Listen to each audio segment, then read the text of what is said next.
What's going on, people? Welcome back to another video. I hope y'all are enjoying your New Year's Eve. I know that I am. So anyway, I wanted to talk about something that I had promised to do a video on a little while back. And that was what I experienced when I was going through my spiritual awakening.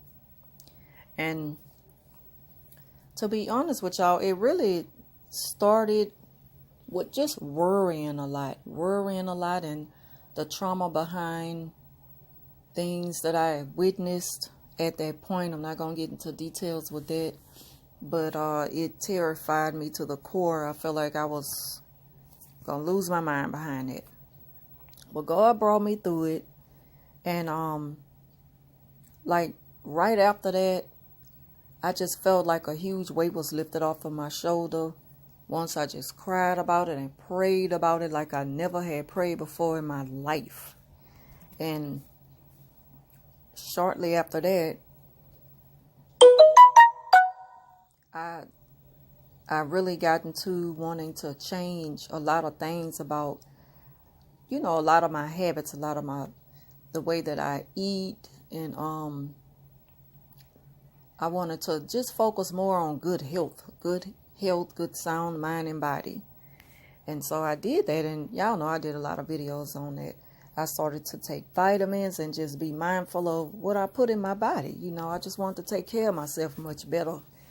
And I cut out a lot of things that were toxic to me, and I picked up on more things that were more beneficial to my health.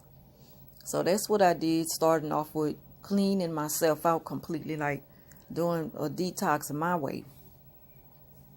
And I'm still doing the 16/8 intermittent fasting. Somebody even advised me, to take a break sometime. And I was like, take a break? That's something I had never thought of. Not that I feel like I'm being hard on myself, but I tried to take a break. But when you be in a habit of doing something for so long, it's a hard habit to break. Just like anything else that was a hard habit to break. But you got to push yourself through it, and you can get through it. But with fasting, I have to constantly remind myself, you don't have to do this every single day, because it's not like I'm going to gain all that weight. I mean, y'all know I lost a lot of weight. And so now I kind of take breaks, probably like once a week. I'm kind of off the fasting, the time, and I don't strictly stick with the 16/8 for like one day out of the week or whatever. And also I want to talk about I decided to do away with a lot of ways I was, a lot of things I was eating. I also decided to stop associating and entertaining certain things. And I stopped watching certain things on TV. I even stopped watching the news for a while, because at one point, when you turn the TV on in the news, all you see is bad news. So I decided to, tune in to what I want to listen to. Now, I know it's going to be bad news every time the news is on. It's going to always be a killing. It's going to always be about bad weather, stuff that I simply cannot control. But for the most part, certain things I tune into it for a short period of time. I'm not so into that like I used to be. So I cut out a lot of that also.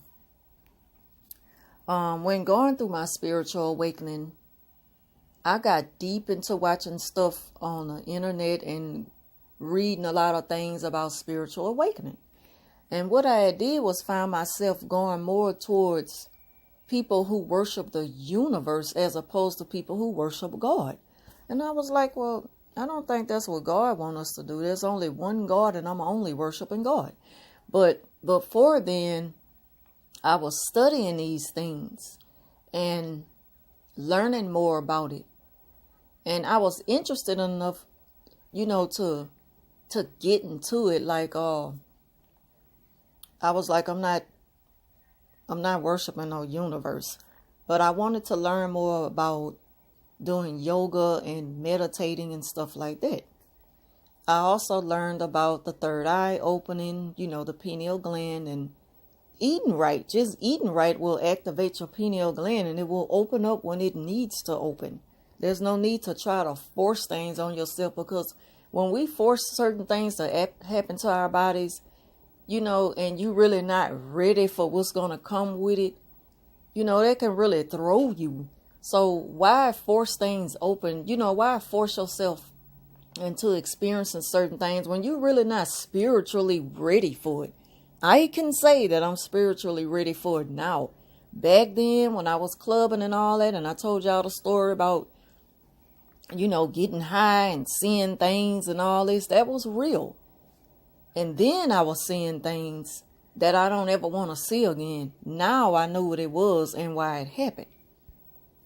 And so anyway, not to get too far off on the subject, I just wanted to share that with y'all, though, that, everything shouldn't be forced just to jump on. Like this is not nothing to play with. It's something that I take seriously. I don't want to be a part of I don't want to be a part of a group of people who are sharing their stories of how they experience something, but they not all the way in it to really grow and really live the life that God wants us to live. So I don't want to be a part of nothing like that. And you can't put the two together. You can't put, like, certain people, they practice certain rituals through their spiritual awakening. And to me, you're getting too far away from God when you do that. And you going against his word. And his word clearly says to stay away from certain activities. Because, it can be things that gonna lead you to open up, doors to stuff that's, it's beyond this world, and you're not gonna be ready to handle that once it's revealed to you what it really is. See, it's gonna come to you in an image of deception, but once you get deep into it, you're gonna see that you've gotten yourself in something that God already told you to stay away from, and that's evil. So you got to be careful with things that you entertain and get into, and I choose to stay away from it. That's what I choose to do. That's what I believe in. And y'all know I was talking about that I was like watching a lot of videos and stuff with Ralph Smart and Infinite Waters videos, and I still like Ralph's videos because Ralph speaks a lot of positivity, and we can use that every day. We can use a little positivity in our daily lives, that gets us through. We can all use some uplifting. But I separate all the other stuff from just the regular positivity and love that he spreads on his channel. I separate that from, all the other stuff that he's into. I'm going to let him be into that, but I don't want to have nothing to do with that. I was curious enough to know what it's all about, but I was still empty inside, and I had to ask God, why do I still feel this way? And God said, you had no business even going towards any of that, So I don't want to touch that. I also believe that God gave me a gift. He gave me a gift to be able to pick up on things and see things clear and sense a lot of stuff, And I'm just grateful for the gift that God gave me. I feel like that I worry way, way, way less than I do. Things I just feel like a whole weight been lifted off of my shoulder that I've been carrying my whole life. And I also feel like that I'm here to help people to reach their healing and stuff like that. I know what my calling is now. And, and I don't want to sound like I'm trying to, convince somebody, because I'm not trying to convince no one of anything. If anything, I'm someone who encourages. You just have to figure it out what it is that you lack. We all have that at some point in our lives that we don't really know what it is we here for. But I love to be, good encouragement to someone. So that's pretty much it. I don't want to talk too much about it, because a lot of things I just feel like is near and dear to my heart. It should be, and I treat it as sacred as it should be. It's a gift from God. So that's about all I have for now. I hope y'all enjoyed this video. If you did, please give it a thumbs up and leave a comment down below. And I'll talk to y'all soon.